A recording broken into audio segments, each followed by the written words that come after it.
और खबरों की शुरुआत करेंगे मुख्तलिफ रियासतों में हो रही बारिश से। जी हां, मुल्क की शुमाली रियासतों में जबरदस्त बारिशों का सिलसिला लगातार जारी है। दिल्ली की अगर बात करें तो यहां वजीर आतिशी ने कहा कि गुज़िश्ता 24 घंटों में दिल्ली में होने वाली बारिश से पिछले 40 साल का रिकॉर्ड टूट गया है। 150 mm बारिश से दिल्ली के लोगों को सख्त दिक्कतों का सामना है। उन्होंने बताया कि हालात पर काबू पाने के लिए तेजी से इक़दाम भी किए जा रहे हैं। उन्होंने खुद तमाम इलाकों का दौरा किया है।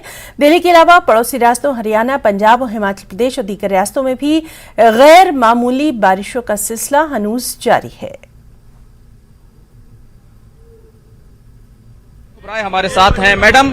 जिस तरीके से जलभराव की समस्या सामने आई, पहली परीक्षा थी, लेकिन आप कितनी कामयाब रही, कितनी तैयारी थी जो इस वक्त जलभराव नजर आया, उस पर क्या कहेंगे? जी देखिए, मौसम विभाग ने भी इस बात को एक्सेप्ट किया है कि 2003 में इतनी बारिश जो थी, जो इस साल मात्र 12 घंटे में उतनी बारिश हुई है जो 20 साल पहले हुई थी, वो पूरी तरह से रिकॉर्ड टूटा है। और आज संडे के दिन तमाम कर्मचारी और अधिकारी, जितने भी पार्षद हैं, हम सब लोग फील्ड पर हैं और जहां जहां वाटर लॉगिंग की, जलभराव की समस्या आई है, वहां पर पूरी तरह से रात भर सारे कर्मचारी काम करते रहे। जिस तरीके से जलभराव देखने में आया, पहली परीक्षा थी, क्या आपको लगता है कि नालों की सफाई हो पाई थी? क्या दिल्ली तैयार है? आगे अगर ऐसी बारिश होती तो आप कितने तैयार हैं? जी, पूरी तरह से तैयारी है, हमारी थी तैयारी। और इंटर डिपार्टमेंटल हम लोगों ने पिछले 1.5 महीने से हम लोग मीटिंग्स ले रहे थे और ड्रेन की सफाई हुई थी। अब जो मौसम विभाग ने जब इस बात को एक्सेप्ट कर लिया है कि रिकॉर्ड तोड़ बारिश है, और दिल्ली की जनता को मैं पूरी तरह से आश्वासन दिलवाती हूं कि हम, दिल्ली सरकार और नगर निगम हर तरह से वो कदम उठाएगी कि दिल्ली को जलभराव सिटी हम बना सकें। सवाल ये है, जिस तरीके से अरविंद केजरीवाल और आम आदमी पार्टी ने जो भारतीय जनता पार्टी के विरुद्ध जो तमाम कैंपेन चलाया, तमाम बातें कही, अब कांग्रेस पार्टी और विशेषकर भारतीय जनता पार्टी आरोप लगा रही है कि काम नहीं करना आता और काम नहीं कर रहे हैं, बल्कि भारतीय जनता पार्टी इस मामले में सड़कों पर उतरकर काम कर रही है। आप क्या कहेंगे? जी देखिए, ऑपोजिशन है तो कुछ ना कुछ आरोप लगाएंगे। और मैं आपको बता दूं, वाटर लॉगिंग और जल भराव की समस्या कोई नई नहीं है, ये पिछले बहुत सालों की समस्या है। तो इस पर हम पूरी तरह से काम कर रहे हैं और पूरी तरह से आश्वासन दिलवाती हूँ मैं दिल्ली की जनता को। तो सीधे तौर पर आश्वासन दिया है दिल्ली वालों को शैली ओबराय ने कि हम पूरी तरीके से काम कर रहे हैं, समस्या पुरानी है, अपोजिशन है, उसका काम आरोप लगाना है और वो आरोप लगा रहा है। कैमरामैन योगेंद्र के साथ खुर्रम शहजाद, न्यूज़ 18 दिल्ली। जैसा मैंने आपको पहले भी बताया, पिछले 24 घंटे में 150 mm से ज्यादा बारिश हुई है दिल्ली में। ये 40 साल का रिकॉर्ड पिछले 24 घंटे में दिल्ली में टूटा है। तो जो भी स्वाभाविक बात है कि जो भी तैयारी होती है मॉनसून के हिसाब से, वो पिछले 5-7 साल में क्या वेदर पैटर्न रहा है उसके हिसाब से रही है। दिल्ली में पिछले 5-7 साल में मैक्सिमम बारिश तकरीबन 100 mm की रही है, जिसकी तैयारी हमने दिल्ली भर में करी हुई थी। अब 150 mm बारिश की भी तैयारी हम कर रहे हैं। सुबह से मैं खुद फील्ड पर हूँ, सारे मंत्री फील्ड पर हैं, हमारी मेयर फील्ड पर रही हैं।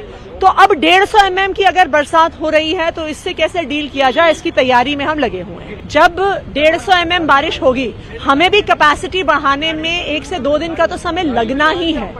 अब हम लगातार वेदर डिपार्टमेंट से भी टच में हैं कि क्या परिस्थिति बन रही है, क्योंकि दूसरी तरफ ये सिर्फ दिल्ली की हालत नहीं है, दिल्ली, हरियाणा, पंजाब, हिमाचल प्रदेश, हर तरफ यही हालात हैं। इनफैक्ट हरियाणा भी लगातार यमुना में हथनीकुंड बराज से पानी छोड़ता जा रहा है। तो अब तो दिल्ली वालों के सामने ये भी एक थोड़ा सा चिंता का विषय है कि परसों तक डेंजर लेवल से ऊपर पानी निकल जाएगा। वाटर लॉगिंग की स्थिति को तो हम जितनी ज्यादा अपनी कैपेसिटी बढ़ा सकते हैं वो बढ़ाएंगे, और जहां जहां पे भी लोगों को चेतावनी देने की जरूरत है, इवैक्यूएट करने की जरूरत है, वो भी काम शुरू हो गया है। शॉप से आ रहे थे और शॉप से आते हुए ना एकदम से बिजली कड़की, और वो बीच में ही थे, लिटरली इतनी जगह थी, इतना स्पेस था, बस इतना आगे आने को रह गया था। वो एकदम से पूरा जितनी भी मतलब जितना भी घर था ना, इतना पूरा गिर गया था उनके ऊपर, और वो पूरे ढक गए थे, बिल्कुल दिखाई भी नहीं दे रहे थे। एक बच्चा था 5.5-6 साल का, और एक क्या नाम उसका पापा थे उसके, जिनकी 40-45 साल की उम्र थी। तो सर कितनी गाड़ियाँ दबी हुई हैं बता जाए? गाड़ी कम से कम 3 गाड़ियाँ दबी थी इसके अंदर। ये मकान कितना पुराना है? मकान तो 25-30 साल पुराना होगा जी ये। अच्छा, तो मकान वाले ने आपने शिकायत की मकान मालिक? जी, हमने तो कई दफ़े शिकायत करी, लेकिन उन्होंने कभी तवज्जो नहीं ली उसकी। जी, तो ये बारिश हो रही थी, उसके बाद ये हादसा हो गया? ये बारिश के बाद हादसा हुआ है अभी। और ये कम से कम 20-25 साल से बंद पड़ा मकान, और बिल्कुल जर्जर हालत में है। इसमें सीमेंट के बीच निकल के गिरते रहते हैं। आज अभी थोड़ी देर पहले 1 घंटे पहले सामने घर में एक फैमिली रहती है, वो और उनके बेटे निकल रहे थे और पूरा छज्जा गिरा उनके ऊपर। और ऐसा गिरा कि बहुत चोट आई, उन्हें निकाला गया, उन्हें दब गए थे नीचे और जीटीवी लेके गए। कई गाड़ियाँ भी दबी हुई थी? हाँ, 4-5 गाड़ी बिल्कुल डैमेज हो गई है, ख़त्म बिल्कुल। मौके पे पुलिस और फायर ब्रिगेड आई थी? हाँ जी, आई थी। हाँ जी। अच्छा, दोनों को कौन सा हॉस्पिटल में भर्ती कराया? जीटीवी लेके गए जी। ये छज्जा जो गिरा, वो आ रहे थे खाना खाने के, नहीं आ रहे थे, बाप बेटा दोनों हाथ पकड़ के, वो एकदम से छज्जा गिरा, वो दब गए, वो दिखाई भी नहीं दे रहे। मेरा लड़का नहा के खड़ा हुआ था, मेरा लड़का अकेले एकदम से कूदा, भागा है नीचे को उल्टा सीधा। फिर वो भागा, मैं ऊपर से चिल्ला रही, अरे भागो भागो, दब गया। ये बहुआ ऊपर से चिल्ला रही, भागो भागो। फिर उसको ऊपर से पत्थरों से इतना ढक गया, 2 जने और बराबर में से निकल के आए, जब वो 3 जने ने पत्थर हटा हटा के उसको उनको खींचा दोनों को। वहीं हिमाचल में भी मूसलाधार बारिश से कोहराम है। शिमला के राजहाना, कुमारसेन, रामपुर और कुल्लू में बारिश से 9 लोगों की मौत की खबर है। ऐसा कोई जिला हिमाचल का नहीं है जहां से लैंडस्लाइडिंग, सड़कें बंद होने, बिजली गिरने की खबर ना आई हो। बारिश की वजह से मुख्तलिफ इलाकों में 12 अफराद जख्मी हो गए हैं, 4 लोग लापता हैं। कुल्लू की मणिकर्ण वादी के जगराई नाले में बादल फटने से जबरदस्त तबाही देखी गई। इसके अलावा रियासत में पंडू के करीब 100 साल पुराना लाल पुल भी नदी में बह गया। शदीद बारिश के पेश नज़र सीएम सुक्खू ने स्कूलों में छुट्टी का ऐलान कर दिया है। 10 और 11 जुलाई को तमाम स्कूल, कॉलेज और तालीमी इदारे बंद रहेंगे। देखिए, इस समय अगर यदि मैं बात कहूँ तो कल सुबह से लेकर धर्मशाला के एरिया के अंदर तो बारिश हो ही रही है और जो हमारा ज़िला है उसके अंदर भी अलग अलग स्थानों पर बहुत ज़्यादा जो मूसलाधार बारिश है होने की रिपोर्ट्स हैं। और इसमें हमारी पूरी जो टीम्स हैं, चाहे वो प्रशासन की हो, पुलिस की हो, हमारे पीडब्ल्यूडी के हों, एनएच के हो, सब लोग मुस्तैद हैं। और जहाँ जहाँ कोई भी कोई या फिर रोड कोई अपना उसमें ट्रैफिक क्लोज हो रहा है बिकॉज ऑफ लैंडस्लाइड या फिर पेड़ गिर रहे हैं, उसको इमीडिएटली हमारी टीम्स मूव करके उनको जो है रिस्टोर कर रही हैं। और सभी फील्ड के अंदर भी सभी एसडीएम, सभी तहसीलदार्स की जो हमारी जो रेवेन्यू की टीम्स हैं, पुलिस के साथ मिलकर काम कर रही हैं। और जहाँ जहाँ कोई ऐसा इशू आ रहा है उसको भी इमीडिएटली रिजॉल्व किया जा रहा है। इस समय जो हमारे सामने इशू ये है कि ब्यास नदी के अंदर जो पानी का स्तर है वो काफ़ी तेज़ी से बढ़ रहा है, क्योंकि कुल्लू और मंडी में बहुत ज़्यादा बारिश हुई है और वहाँ पे बहुत ज़्यादा जो डैमेज है वो रिपोर्ट हुआ है। और इसमें जो हमारे लो लाइंग एरियाज़ हैं ब्यास के साथ, उनकी इवैक्यूएशन भी करवा ली गई है। जैसे यदि मैं कालेश्वर मंदिर की बात करूँ, उसमें मंदिर के सभी लोगों को इवैक्यूएट कर लिया गया और मंदिर को भी क्लोज़ कर दिया गया अगले 3 दिन के लिए।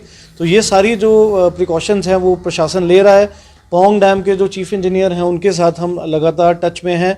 यदि पानी का स्तर बहुत ज़्यादा इंक्रीज़ होता है तो पौंग डैम से भी पानी रिलीज़ करवाया जाएगा ताकि जो स्तर है वो कम हो जाए। साथ ही साथ जो जगह जगह पर बहुत तेज़ बारिश हुई है उसके चलते ज़िला कांगड़ा के सभी स्कूलों को डायरेक्शंस दी गई हैं कि कल सभी स्कूल्स बंद रहेंगे, प्राइवेट और सरकारी, चाहे वो सीबीएसई के हों, चाहे वो एचपी बोर्ड के हों, चाहे किसी भी जो बोर्ड से वो एफिलेटेड हों, सभी स्कूल्स जो हैं वो कल बंद रहेंगे। और साथ साथ जितने भी हमारे कटिंग एज लेवल पे लोग हैं, एसडीएम्स हैं, तहसीलदार्स हैं, नायब तहसीलदार्स हैं, सभी की जो यदि कोई लीव पे हैं उनकी भी लीव्स कैंसिल कर दी गई हैं और उनको इमीडिएटली आज शाम तक वापस ड्यूटी पर रिपोर्ट करने के लिए कहा गया। तो तमाम प्रकार के जो प्रिकॉशंस हैं, तमाम प्रकार के जो रिस्पॉन्स हैं डिस्ट्रिक्ट कांगड़ा एडमिनिस्ट्रेशन और सभी जो विभाग हैं मिलकर ले रहे हैं। खबर मगरिबी बंगाल से है, जहां पंचायत इंतखाबात के बाद फूट पड़ने वाले पुरतशद्दुद वाक़यात में हलाक होने वालों की तादाद 17 तक जा पहुंची है। रियासत में हफ्ते को 3 सतही पंचायत इलेक्शन के बाद अचानक तशद्दुद फूट पड़ा। तशद्दुद के दौरान हलाक होने वालों में हुक्मरान जमात तृणमूल कांग्रेस यानी टीएमसी और अपोजिशन के कारकुनान शामिल हैं। मुर्शिदाबाद जिला इंतखाबी तशद्दुद का मरकज रहा। इसके अलावा मालदा, शुमाली दिनाजपुर और कूच बिहार के अलावा शुमाली और जुनूबी 24 परगना इलाके भी तशद्दुद से मुतासिर हैं। पुरतशद्दुद वाक़यात को लेकर बीजेपी ने तृणमूल कांग्रेस पर बराए नाम इंतखाबात कराने का इल्ज़ाम लगाया, जबकि कांग्रेस पार्टी के लीडर तशद्दुद के मुतासरीन से मुलाकात कर रहे हैं। ख्याल रहे कि इलेक्शन के ऐलान के बाद से इंतखाबात होने तक तशद्दुद के वाक़यात में कम अज़ कम 35 अफराद हलाक हुए हैं। बंगाल में जो त्रिस्तर पंचायत का चुनाव है, 3 टायर पंचायत इलेक्शन, इसको लेके बार बार भाजपा से लेकर जितना भी विरोधी पार्टी है सब लोगों ने बार बार ये रिक्वेस्ट किया इलेक्शन कमीशन से कि पहले जो है ऑल पार्टी मीटिंग बुलाया जाए और उसके बाद ही कितने फेज में इलेक्शन होगा उसका निर्णय लिया जाए। लेकिन जल्दबाजी में इलेक्शन कमीशन एक फेज में इलेक्शन का डिक्लेयर किया और सेंट्रल फोर्स के बिना ही इलेक्शन करने का निर्णय लिया। बाद में सभी पार्टी मिलकर, जो विरोधी पार्टी है, भाजपा से लेके कांग्रेस से लेके सभी पार्टी जब कोर्ट में गया तो कोर्ट से यह कहा गया स्पष्ट रूप से कि सेंट्रल फोर्स यानी सेंट्रल पैरामिलिट्री फोर्स का डिप्लॉयमेंट के बाद ही यहां पर 3 टायर चुनाव जो है वो किया जाएगा। लेकिन आज हम लोग जो ग्राउंड जीरो का रियलिटी देखा वो अलग था। सेंट्रल फोर्स का डिप्लॉयमेंट, जितना सेंट्रल फोर्स मांगा था इलेक्शन कमीशन उतना ही हम लोगों ने दिया, लेकिन उसके बावजूद भी सेंट्रल फोर्स को सिर्फ पेट्रोलिंग ड्यूटी के लिए रखा गया। कोई भी बूथ पे सेंट्रल फोर्स को डिप्यूट नहीं किया गया। उसका फिर से एक बार जो प्रमाण है वो आज के डेट में वो प्रमाणित किया। और सिर्फ डेमोक्रेसी नहीं बल्कि बंगाल में जो है जनता की कंठ को रोध किया जा रहा है, लोगों को अपना मतदान के अधिकार से वंचित किया जा रहा है और ऊपर से जो है लोगों के ऊपर हमला किया जा रहा है। ये मुझे लगता है कि बंगाल में जो रूल ऑफ लॉ नहीं है और पूरी तरह से बंगाल का जो रूल ऑफ लॉ है वो कोलैप्स्ड हो चुका है, ये ही बार बार दर्शाता है। ब्रेक के बाद देश प्रदेश में खबरों को आगे बढ़ाएंगे। दिल्ली के वज़ीर आला अरविंद केजरीवाल ने हरियाणा में जलसे आम से खिताब करते हुए बिजली की सप्लाई मामले में कांग्रेस और बीजेपी पर शदीद तनकीद की और कहा कि दिल्ली और पंजाब में आम आदमी पार्टी इक़्तिदार में आने के बाद अवोलीन तरजीहात पर बिजली के मसाइल हल किए गए। केजरीवाल ने बिजली के मसाइल से छुटकारा पाने के लिए आम आदमी पार्टी को वोट देने की हरियाणा के अवाम से अपील की। साल में मैंने दिल्ली में बिजली ठीक कर दी। दिल्ली में बिजली के बिल 0 आते हैं, 24 घंटे बिजली आती है। 5 साल में मैंने बिजली की ठीक कर दी। 1 साल में भगवंत मान ने पंजाब की बिजली ठीक कर दी। क्या आप लोगों को बताना है? कोई एक कांग्रेस का राज्य बता दो जिसमें 24 घंटे बिजली आती हो। कोई एक बीजेपी का राज्य बता दो जहां 24 घंटे बिजली आती हो। ये पूछना जाके, कोई नहीं है। पूरे देश में 75 साल में एक राज्य बता दो जहां कांग्रेस ने 24 घंटे बिजली कर दी हो, जहां बीजेपी ने 24 नहीं करी।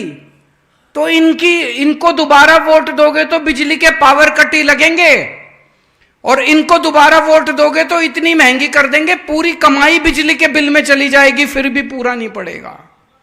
एक ही चारा है ये, हम अपने लिए वोट नहीं मांग रहे, आपकी बात कर रहे हैं, आपके परिवार की बात कर रहे हैं। अगर बिजली आज बिना बिजली के तो काम नहीं चलता। अगर बिजली 24 घंटे चाहिए और बिजली फ्री चाहिए तो एक ही ऑप्शन है, आम आदमी पार्टी, झाड़ू।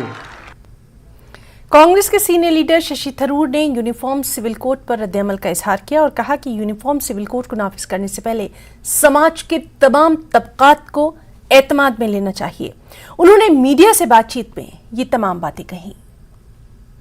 Based on the fear that the acquired rights of various communities could be tampered with.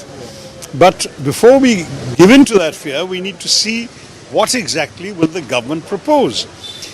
They have not, as far as I'm aware, put forward a draft anywhere that we can see, and they have not conducted consultations with all the communities, all the stakeholders in such a law.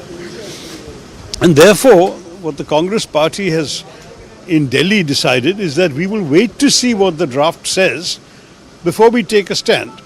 Certainly, we would be very troubled by any attempt to ride roughshod over the acquired rights of communities. And that includes all communities. The Muslim community is anxious. Many tribal leaders are anxious because they have certain specific tribal laws and practices.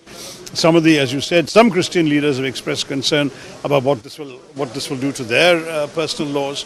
And honestly, in the absence of clarity, to enter into a detailed discussion genuinely makes no sense. So I'll stop here and say, let us see what the issue is. What exactly are they putting forward? Nehru ji had famously said that this idea of a uniform civil code is absolutely desirable, but you have to take everyone along with you. And to take everyone along, you must come up with a draft formula, engage in consultations with stakeholders, and then you will have a formula that can be adopted. Even adopting the Hindu Code Bill in 1956 took us 9 years after independence. It takes time to persuade people, and I think it will be disappointing if the BJP takes a political stand without making any effort to actually persuade everyone of what's in their common interest. I'll leave it there. Let's see what the draft is and then we'll talk. Hyderabad में BJP के रियासती दफ्तर में party के कौमी सदर JP Nadda की निगरानी में 11 रियासतों के सदूर और जनरल सेक्रेटरीज का इजलास मुनक्किद किया गया। इजलास में आइंदा असेंबली और पार्लिमानी इंतखाबात में पार्टी को इक़्तिदार में लाने के लिए हिकमत अमली से मुतल्लिक़ तबादला ख्याल किया गया। इजलास में मुख्तलिफ रियासतों में पार्टी को मुस्तहकम करने के लिए इख्तियार किए जाने वाले मुख्तलिफ इक़दामात पर भी तबादला ख्याल किया गया।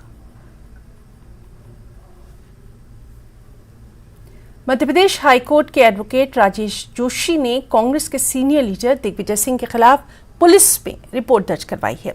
उन्होंने आरएसएस के दूसरे सरसंघचालक माधव सदाशिव गोलकर गुरुजी को लेकर सोशल मीडिया में एक फर्जी बयान शेयर करने के खिलाफ दिग्विजय सिंह के खिलाफ पुलिस में ये रिपोर्ट दर्ज कराई। एडवोकेट राजेश जोशी ने कहा कि आरएसएस के खिलाफ बदनीयती से दलितों, ओबीसी, मुसलमानों और हिंदुओं के बीच दुश्मनी पैदा करने के मकसद से पोस्ट शेयर की गई, जिसकी वजह से आरएसएस के रज़ाकारों और हिंदू बरादरी के मजहबी अकीदत को ठेस पहुंची। एक और अहम खबर, जम्मू कश्मीर वक्फ बोर्ड की चेयरपर्सन डॉक्टर दरख्शां अंद्राबी ने आज ग्लोबल ह्यूमन राइट ट्रस्ट की अवार्ड तकरीब में बतौर मेहमान खुसूसी शिरकत की। कटरा में आज एक पुरवकार तकरीब का खास एहतमाम किया गया। ये अवार्ड नोबल इनाम याफ्ता रविंद्रनाथ टैगोर के नाम पर मुमताज़ लोगों को उनके मुताल्लिका शोबों में मुतासिर कुन खिदमात के लिए दिए जाते हैं। डॉक्टर दरख्शां अंद्राबी ने अपने खिताब में अवार्ड याफ्तगान के ताउन को सराहते हुए कहा कि मिसाली खिदमात का एतराफ़ बासलाहियत अफराद की हौसला अफजाई करता है, दूसरों को भी कौम के लिए इजाफी कोशिशें करने की तरगीब फराहम करता है। डॉक्टर दरख्शां अंद्राबी ने कहा कि जम्मू कश्मीर अब इस रफ्तार से तरक्की कर रहा है जिसके बारे में पहले की हुकूमतों ने कभी सोचा तक नहीं था। पूरी दुनिया ने अब हकीकी जम्मू कश्मीर की तरफ देखना शुरू कर दिया है। डॉक्टर दरख्शां अंद्राबी ने ग्लोबल ह्यूमन राइट्स ट्रस्ट और उसके सदर डॉक्टर HR रहमान को जम्मू कश्मीर के हकीकी टैलेंट को पहचानने की कोशिशों की भी बेहद सराहना की। जो वाकई में रात दिन मेहनत करते हैं, तभी इस नोबल मिशन, हर एक का अपना नोबल मिशन होता है। कोई भी इंसान इस दुनिया में मिशन के बगैर नहीं होता है, भले ही वो घर की गृहिणी हो, वो भी सुबह सोचती है कि मैंने अपने बच्चों को आज नए ब्रेकफास्ट में क्या बना के खिलाना है, मैंने शाम के डिनर में क्या नया बनाना है जो मैं अपने बच्चों को और अपने घर को सुंदर और अपने जो परिवार को उसको नया दे दूंगी ताकि वो खुश हो जाए। इसी तरह से जो रंगमंच के खिलाड़ी होते हैं, रंगमंच के आर्टिस्ट होते हैं और लेखक होते हैं, उनके भी नए नए ख्यालात उभरते हैं, फिर वो किताबों में लिखते हैं और वो फिर किताब बाहर आती है।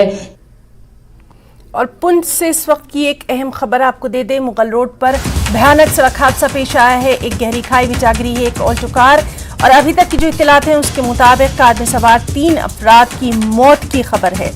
एक मुसाफिर की तलाश जारी है। इन तमाम का ताल्लुक बारामूला से बताया गया है। तो इस वक्त की एक अहम ब्रेकिंग आपको दे दें, पुंछ से है ये बड़ी खबर। तस्वीरों में आप देख सकते हैं मुगल रोड पर यह भयानक सड़क हादसा पेश आया जहां गहरी खाई में ऑल्टो कार जा गिरी। कार में सवार 3 अफराद मौके पर जाँ बहक हो गए। एक मुसाफिर की तलाश जारी है और बारामूला से इन सभी का ताल्लुक बताया जा रहा है। अहम खबर पुंछ से जहां मुगल रोड पर भयानक सड़क हादसा पेश आया। सालाना श्री अमरनाथ जी यात्रा दोबारा शुरू हो गई है। अगरचे अभी तक किसी भी ताज़ा जत्थे को आगे बढ़ने की इजाज़त नहीं दी गई, ताहम यात्री जो मुक़द्दस गुफा के रास्ते में मुख्तलिफ मकामात पर फंसे हुए थे उन्हें आगे बढ़ने की इजाज़त दी गई। श्री अमरनाथ जी यात्रा खराब मौसम की वजह से 2 दिन तक रुके रहने के बाद दोबारा शुरू की गई। पूरी यात्रा के इलाके में लगातार बारिश की वजह से यात्रा को रोक दिया गया था। बड़ी तादाद में यात्री मुक़द्दस शिवलिंगम के दर्शन के लिए बेसब्री से इंतजार कर रहे हैं। यात्रियों को उम्मीद है कि अब मौसम बेहतर रहेगा और यात्रा ऐसे तरीके से दोबारा जारी रहेगी।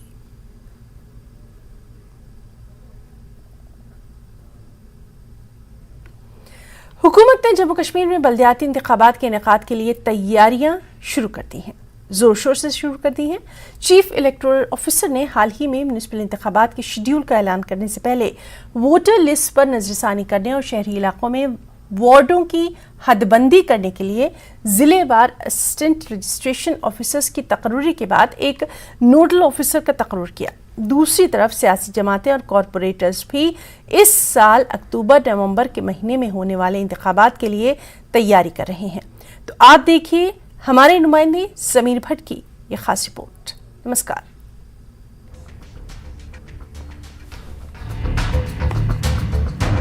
जम्मू कश्मीर के चीफ इलेक्टोरल ऑफिसर ने शहरी बल्दियाती इंतखाबात के लिए 17 जून को अमल शुरू किया।